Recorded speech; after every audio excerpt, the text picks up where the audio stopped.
Hallo Leute und willkommen zurück in einer weiteren Folge Genshin Impact. Wir hatten hier letzte Folge aufgehört und jetzt machen wir auch weiter. Wir bewegen uns mal schnell zu dem Portal, weil unsere kleine, mysteriöse, seltsame Kreatur, also steht drauf halt so. Bin mal gespannt, was die letzte Story von Skirk ist. Auf jeden Fall sind die Bilder sehr, sehr geil. Wirklich, die sind wirklich sehr, sehr top. Wird schwierig sein, da ein Bild rauszufinden. These are Skirk's happiest memories. Wunderschön. What a simple and carefree time it was. Wisps of clouds dotted the sky. The sun bathed everything in golden light. And when song filled the air, not even the shyest of flowers could resist swaying alone.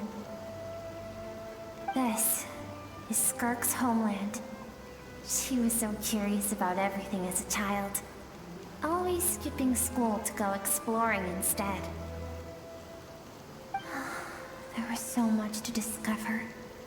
The treasures at the bottom of the sea, the secrets beyond the stars, and that merchant ship packed with adults wearing those strange clothes. Yes, the ship. That was the beginning of the end. It was a spaceship. When it arrived, the people that disembarked wore smiles on their faces and spoke of friendship. They claimed to be merchants from a neighboring planet, looking to establish trade. Was? Skirk's parents, her relatives, her neighbors, everyone welcomed the newcomers with open arms and allowed them to explore the planet. To them, the visitors were guests and should be treated with hospitality. No one had any idea of what was to come. Several months later, an army of unknown origin arrived without warning and carried out a ruthless campaign to destroy everything and everyone on the planet. Skirk had skipped school that day, like so many times before, so she was not caught in the immediate wave of destruction. But when she came home that day, only fire and ruin awaited her. Countless people cried out to her for help. People she knew and loved, friends and relatives, the little girl who lived next door, the shop owner with the bad leg, the bad-tempered teacher she had made fun of just that morning. Their lives were discarded like worthless trash as the fire consumed one life after another. Skirk was helpless. All she could do was run. And so she did. She kept running until an unexpected figure crossed her path. If Sertology hadn't been there in that moment, the fire would have claimed her life too. And there she would have remained, left to rot in the scorched earth, with no answer as to why any of this was happening.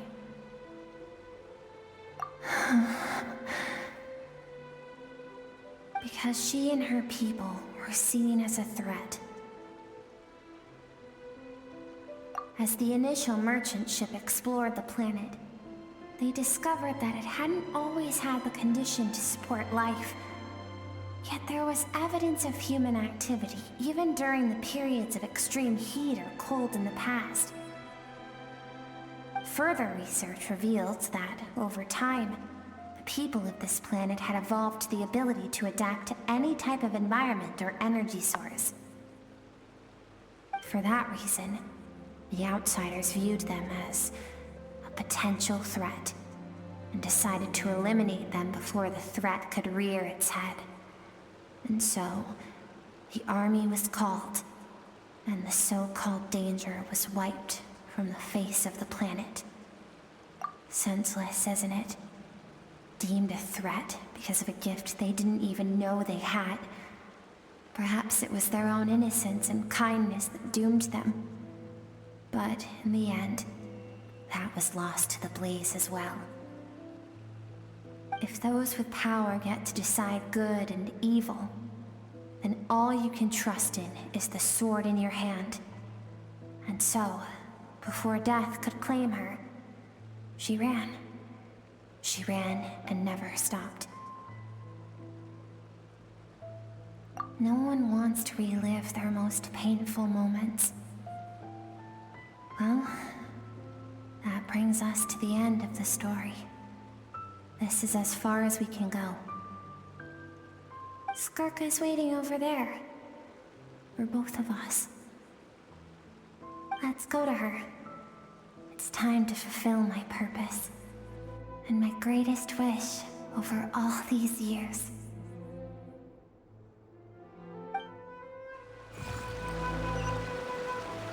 Okay.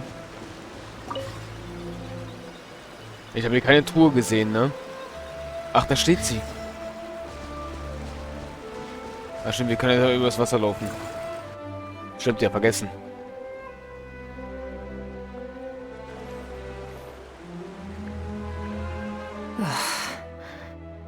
So all this, just so you could bring her here? I have things to say to you. Well, to me. Was? I want someone to witness our reconciliation, even if it takes an argument to get there. And she is the best choice in this moment. Her suppressed emotional self. The version of herself she keeps locked in the recesses of her mind, stifled by reason. All those rejected impulses, those discarded aspects of your past selves, they are a part of me now. I am who you used to be. Someone you have refused to face for too long. So, I came to face you instead. You're wrong. I've faced you all along.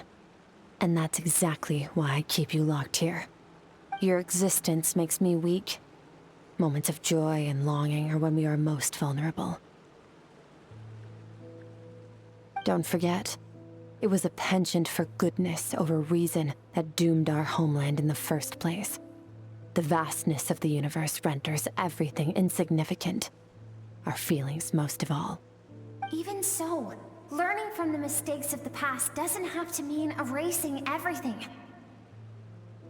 Strip yourself of your so-called weaknesses, emotions like kindness and empathy, and what makes you any different from the ruthless soldiers who slaughtered our people?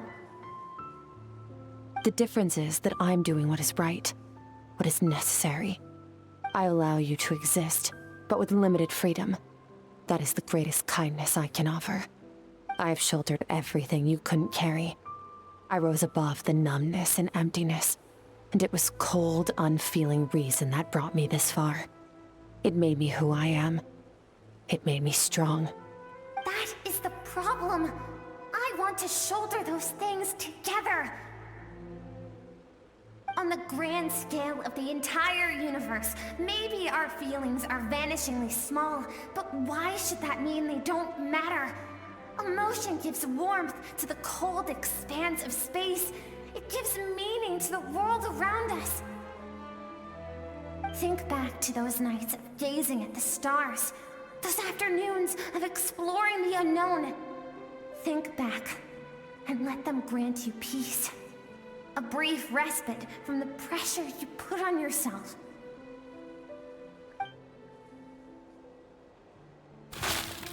That isn't what we need. It's exactly what we need. Aren't you curious about why recovering your strength has taken longer than normal this time? Finally, you get to the important part. That is the only answer I came here to find. Then look around. Look at your inner world. You cast aside your dreams and curiosity, and in doing so, you lost your original motivation. You severed all connection to who you used to be, so you can no longer draw strength from your past. Now, The only things driving you forward are fear and survivor's guilt. But these cannot take you far enough. And so, this river, the source of your strength, grows more polluted by the day. And you think that means I should seek help from a weak little thing like you?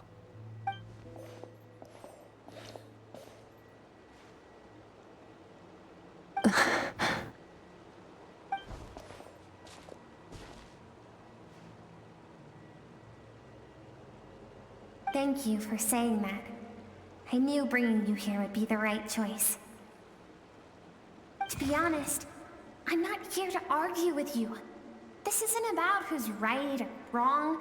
And in fact, I agree that in order to make it through the wake of that tragedy, we had to distance ourselves from the pain through reason over emotion. Leute, ich muss ganz kurz cutten. Bei mir hat's geklingelt. Bin gleich wieder da. So, Leute, sorry für die Unterbrechung. Da sind wir wieder. Es geht weiter. But what is right at one point in time isn't always right forever. I know you will never forget that fire. I know the fact that you were the sole survivor fills you with guilt. And I know that among the voices that haunt you, mine is there too. Because deep down, you know that you didn't turn out to be the person you wanted to be. All those unfulfilled hopes are like knives to the heart. And I don't want you to hurt anymore. So even if you can't accept me, I hope, at least, that you can let go. I keep thinking, maybe it would be better if I had died. I wouldn't be haunted by that fire all the time. I wouldn't have to go on like this.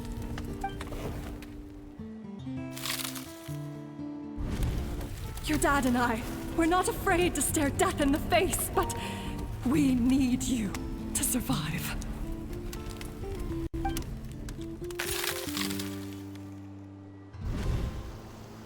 I'm sick of being a kid.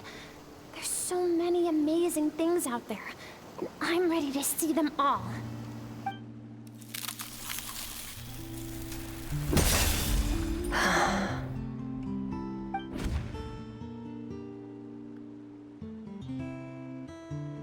I remember. There was a song Mom and Dad always sang when we went out to fetch water. Dancing water. The sand along your path is begging for your song and movement. Will you carry this burden with you on your journey? I am not the dancing water, and you are not the burdensome sand. But if this is your wish, then I will carry you with me until the end. Thank you. I should be thanking you.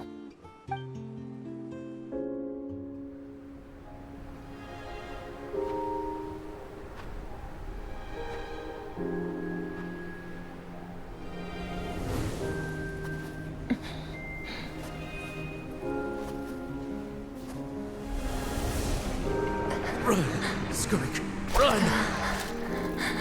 Remember, leave no one alive! Heed my words, Skirk. Let fear take root in your soul. Did you survive? Why was it only you? Skirk, did you become a positive light in this world?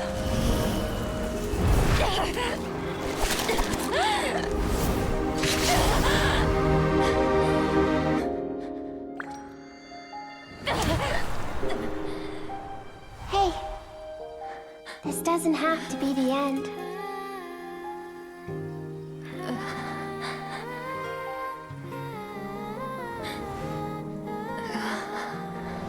Life is a gift. Don't let darkness claim it.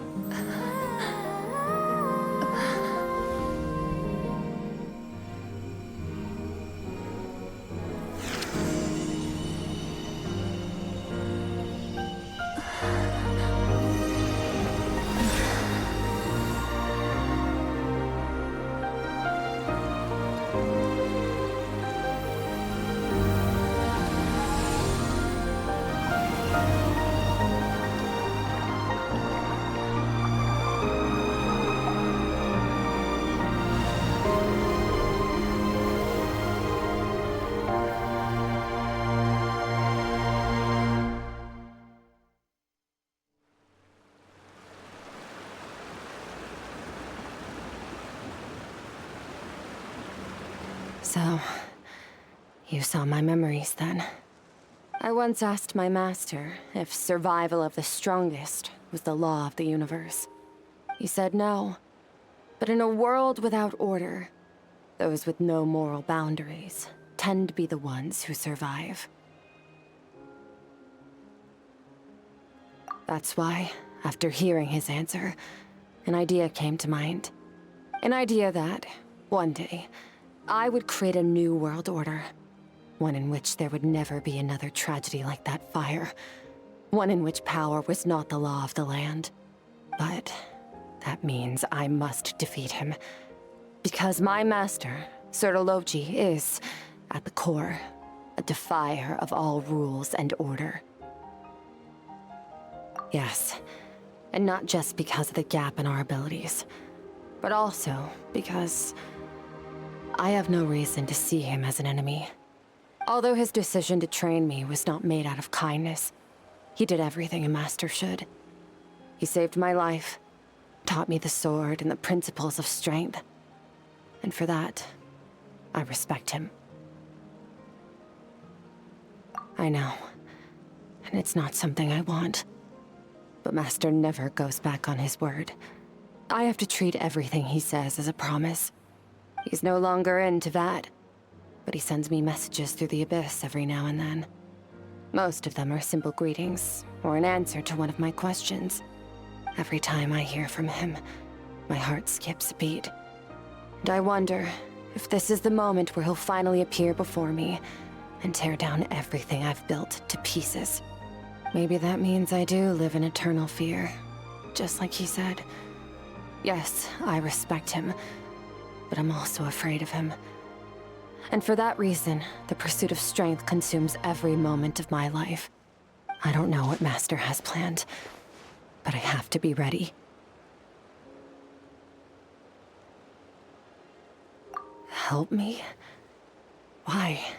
This isn't your fight.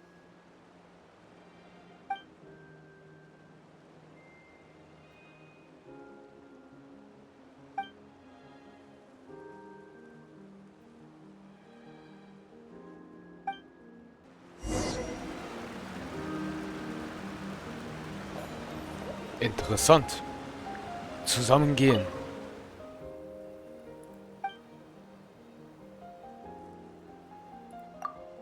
Alles klar.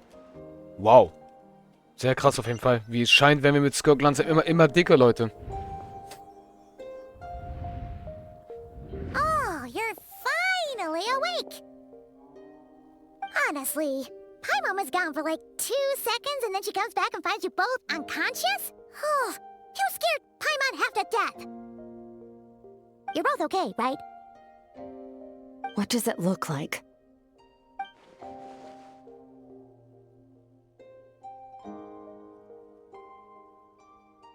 Only water from the source can cleanse the rot and filth that flows from the past into the future. I taught you to incorporate the experiences from your journey into how you fight.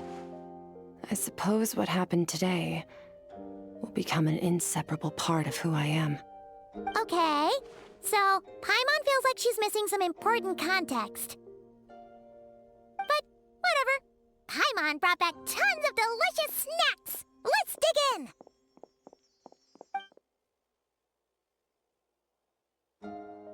All right.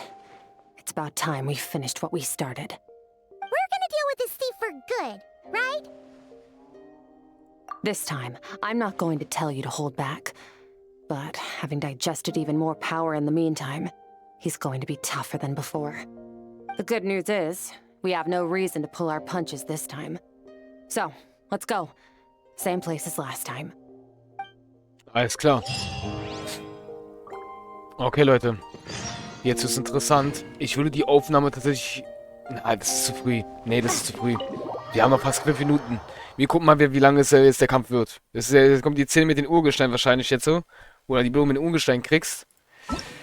Yes, da kriegst du jetzt alle die Belohnungen von ihr. Mhm. Aber nicht nur das. Du kriegst einmal die Belohnung, wie es scheint. Was ist das denn hier?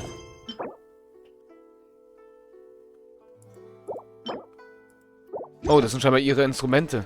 Und du kriegst dann einmal sogar noch diese Belohnung, Alter. Du kriegst also so gesehen 120 Urgestein. Das ist geil. Deswegen sollte man wirklich die Urgesteine am besten mal da machen. Wir haben bei Escofenor, oder wie es nochmal hieß, das leider nicht geschafft, glaube ich. Ich weiß gar nicht, habe ich es geschafft da? Ich habe keine Ahnung, ob ich es rechtzeitig geschafft habe. Ich glaube nicht. Ich glaube, da habe ich es nicht rechtzeitig geschafft. Bin ich mir gerade ein bisschen unsicher. Weiß ich gar nicht. Auf jeden Fall wird es Zeit, dass wir uns jetzt dahin bewegen. Und ihn mal kräftig mal in den Arsch treten werden hier. Den Bösen hier. Ja, würde ich mal sagen. Auf geht's.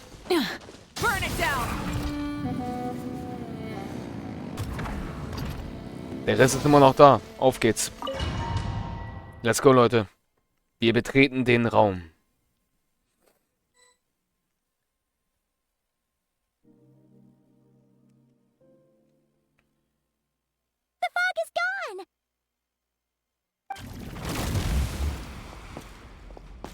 Wait, isn't that the form the all-devouring narwhal changed into? How come he knows that, too? So sah der Reiter des Bösen 1 aus.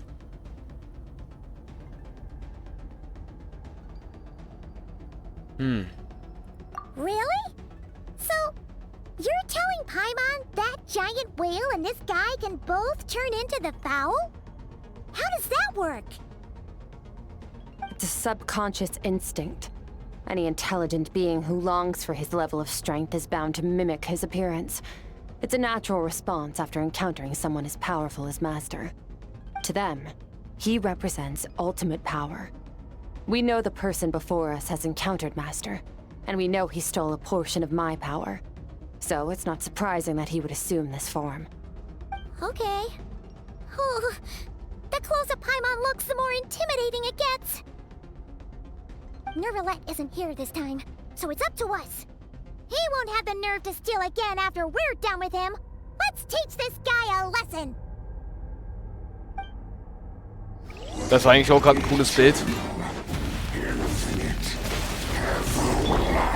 Wipe out! Another star goes out!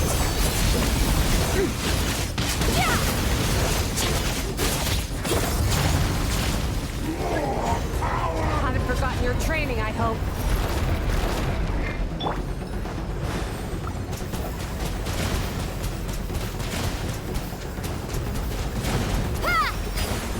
Oh Gott.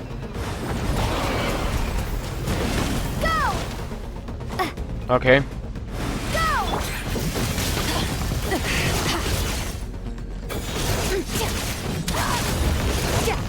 Er setzt dieselben Fähigkeiten ein, wieder bei dem Wal. Es ist doch derselbe Raum, wenn ich ihn gerade richtig sehe, ne? Wow. Autsch.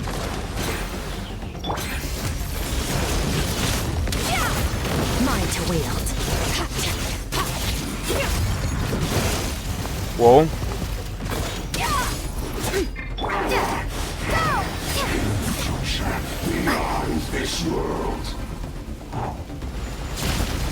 Er zieht auf uns.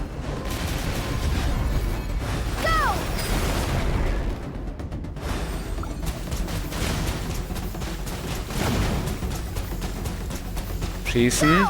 Scheiße. Nicht rechtzeitig. Irgendwie sind wir dabei so... Wow. Er killt uns gleich beide.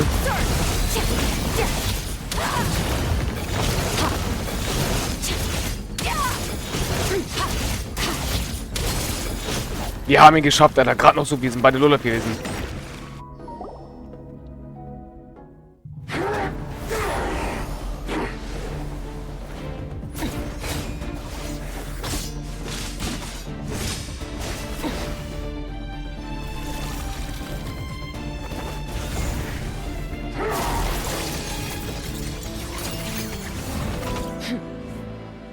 Haven't had enough of my power.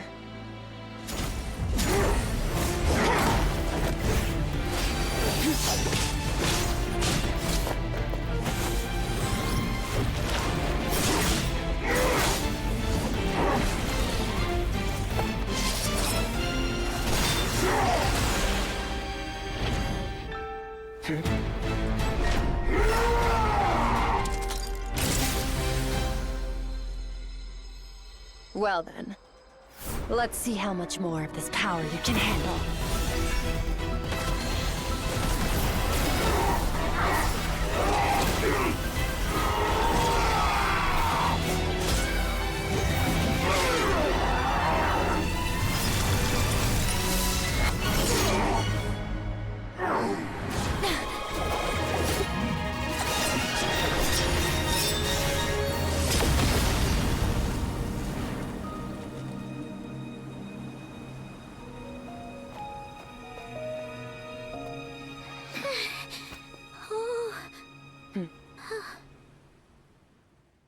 Krass.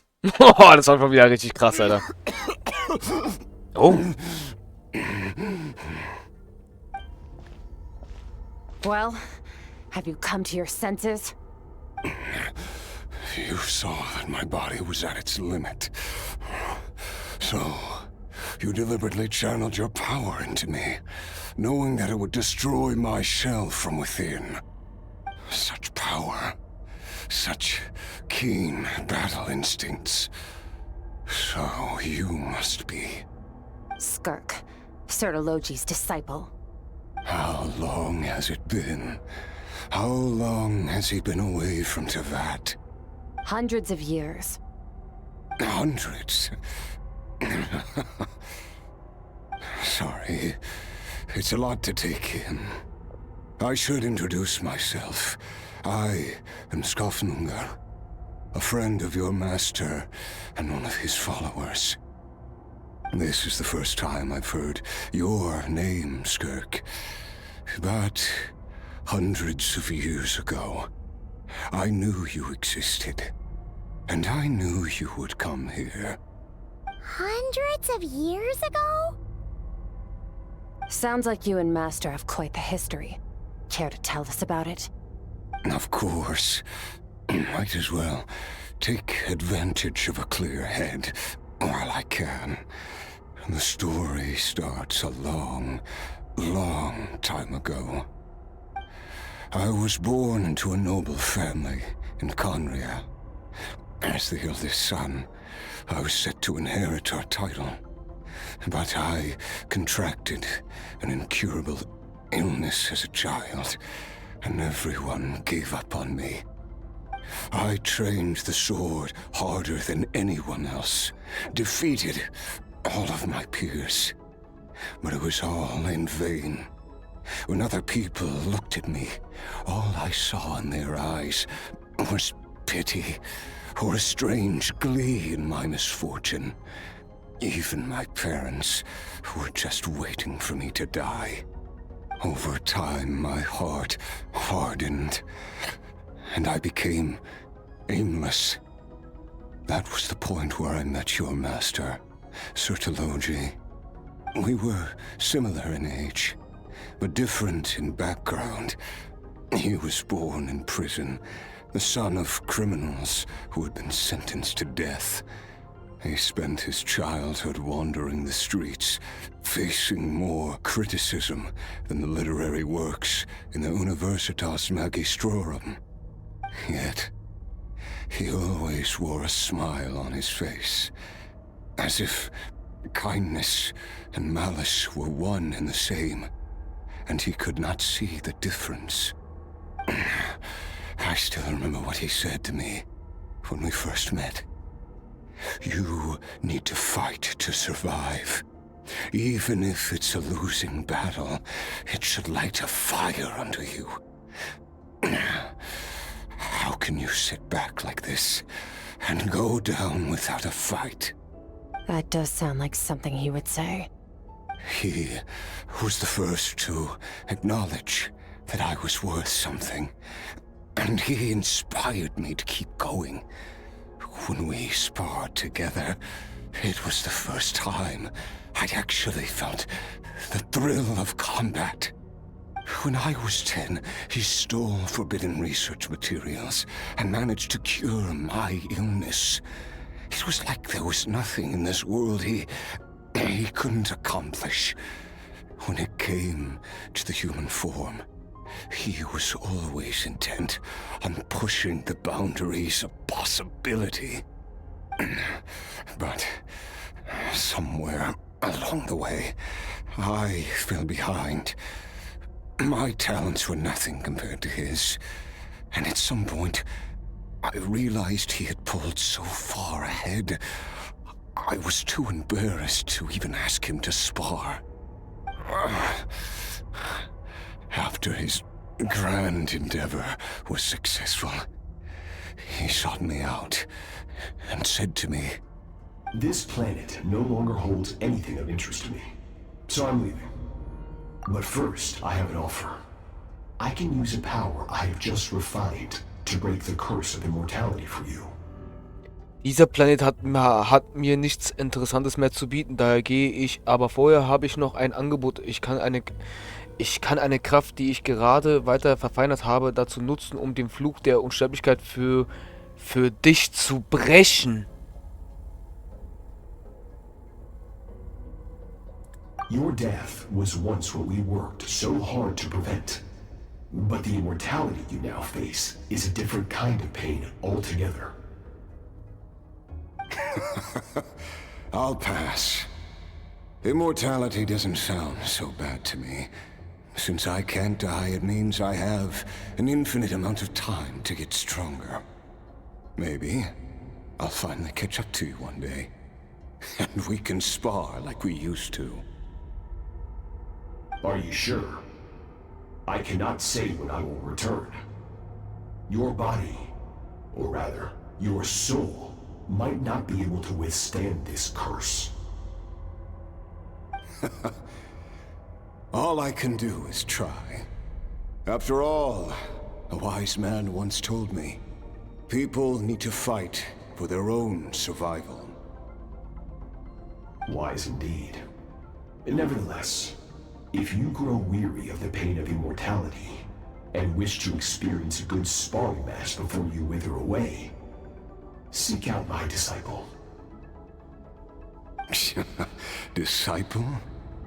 Never thought I'd hear that word coming from you. Nor I. But Vedifenir said I was destined to find a disciple out there in the universe, and bring her to Tibet. You know as well as I, Vedifenir's prophecies are never wrong. Well, now I'm curious about who this disciple of yours will be. All Vedifenir said was that one day, the stars shall bow in her honor. Sounds pretty impressive. Of course. Only the most outstanding people would have the right to become my disciple. Still self-assured as ever, I see. But you're not wrong. I'll be leaving then. Oh, and if you are serious about getting stronger, I left you a little gift in the primordial sea. As I've said before, walk whatever path you want. Freedom means even the wicked get to make their own choices. Leute, ganz kurz, dann werde ich mal gehen. Oh, und falls du es mit dem Stärkerwerden wirklich ernst meinst, habe ich dir in Urmeer ein kleines Geschenk hinterlassen, wie ich schon sagte. Geh welche, die du auch immer gehen willst. Freiheit bedeutet, dass selbst die Bösen ihre eigenen Entscheidungen treffen dürfen. In Urmeer? Meint er damit den Wal oder was? Waiting for me in the primordial sea was the all-devouring narwhal, already beaten into submission by Sertologi. In its weakened state, I was able to cut off part of its flesh and sew it into my own heart. Your heart? That sounds like torture. How did you even survive that? Because, of course, I bear the curse of immortality. So, you used the curse to turn yourself into a vessel for power. Even with that whale's ability, devouring power like that is not something the human body can withstand. With your body and soul constantly at the breaking point, it was the curse of immortality that sustained you. But that is not the path to strength. You have to pour your heart into it, work for it, dream of it. Instead, you stole something that didn't belong to you, and it backfired. You're right. I should have known better, but I had already pushed myself to my limits, and he was still miles ahead of me. So I had to take a leap of faith. I miss your master. I miss the days when we were all together, troublemakers without a home. I don't regret the choice I made. But if you'll allow it, I do want to apologize. To both of you. After the beating we just gave you, I think we can call it even. You're an interesting one as well. Sertologi's disciple. That's a lot to live up to. It can't have been an easy experience. I know what he's like. He rules with an iron fist, using despair and fear to force you to catch up to him, all the while standing ever out of reach. We're like mountain climbers in the dark, never knowing how much higher we have to climb, or when we will see the sun again. True. But I made up my mind long ago. No matter how dark it gets, I will not give in to despair. I will overcome it. Besides, after hearing your story, I suspect what Master really wants is not a battle that demands his full strength, but rather a defeat without regrets. Oh? Since you're his friend, you must have some things in common.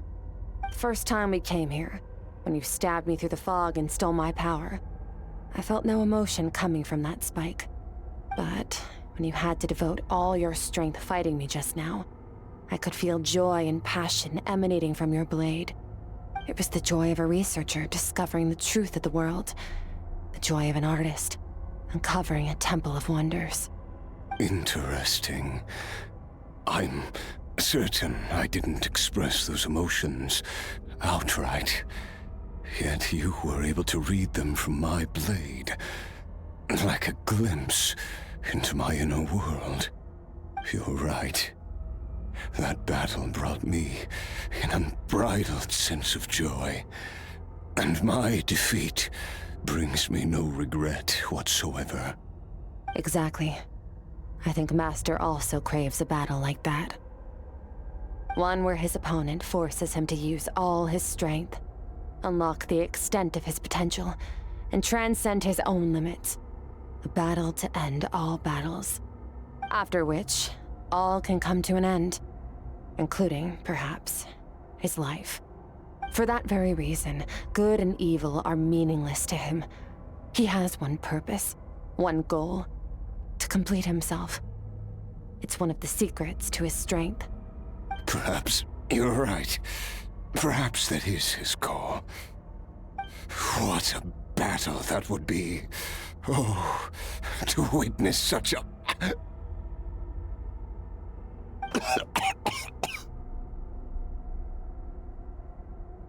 Are you okay? Too many different kinds of power are surging through my body.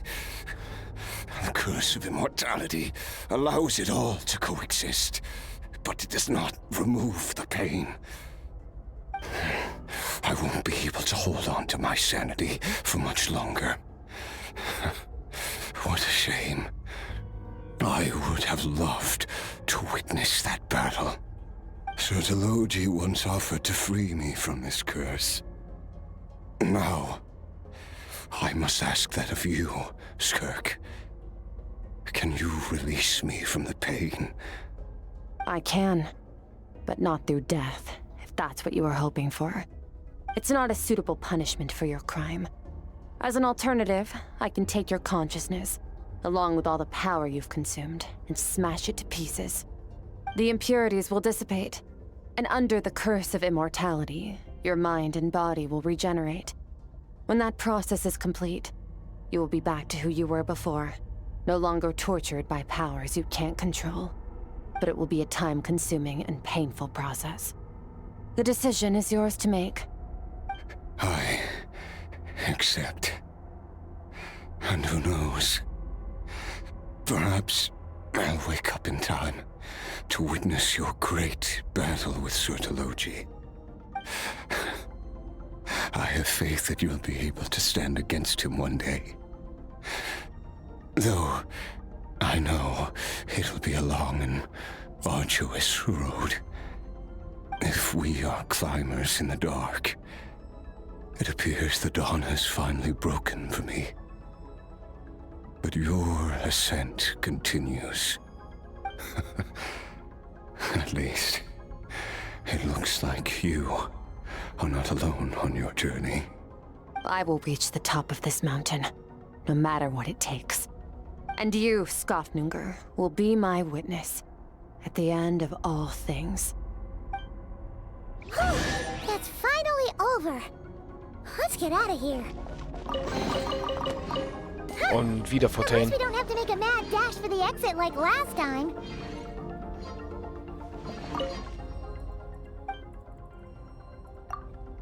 Alles klar.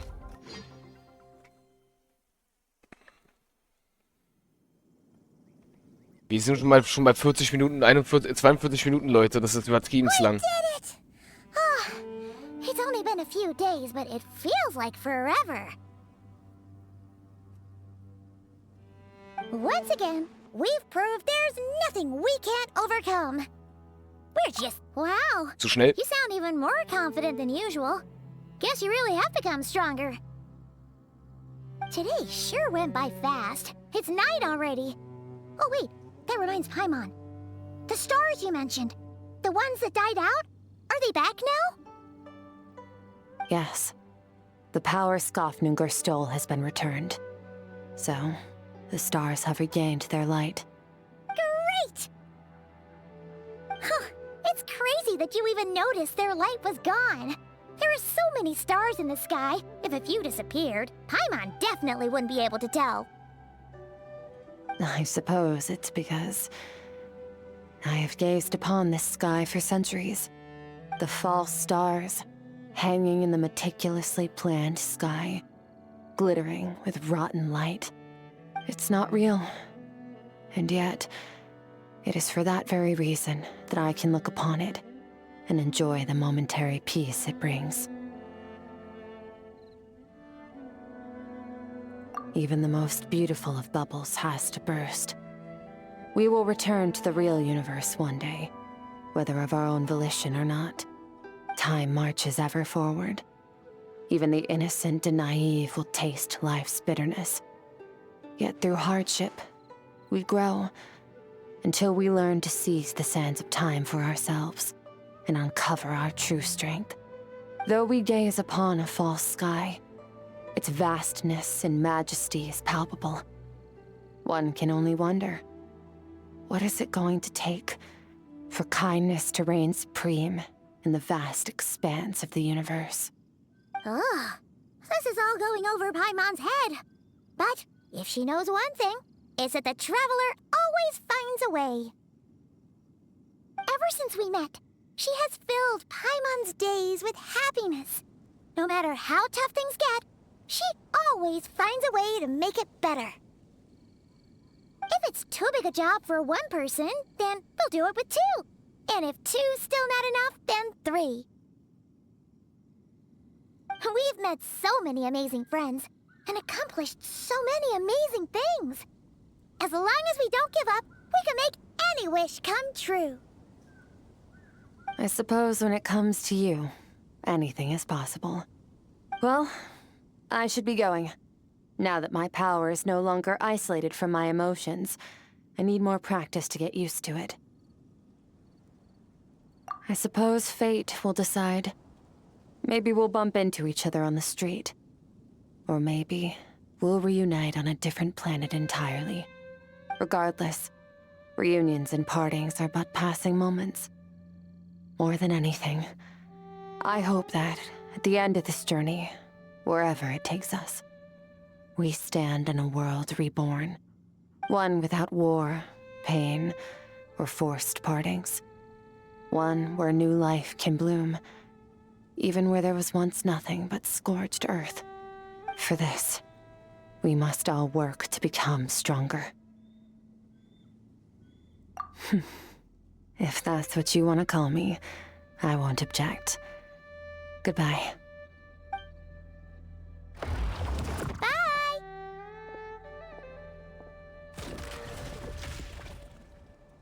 Is it just Paimon, or is she being nicer than before?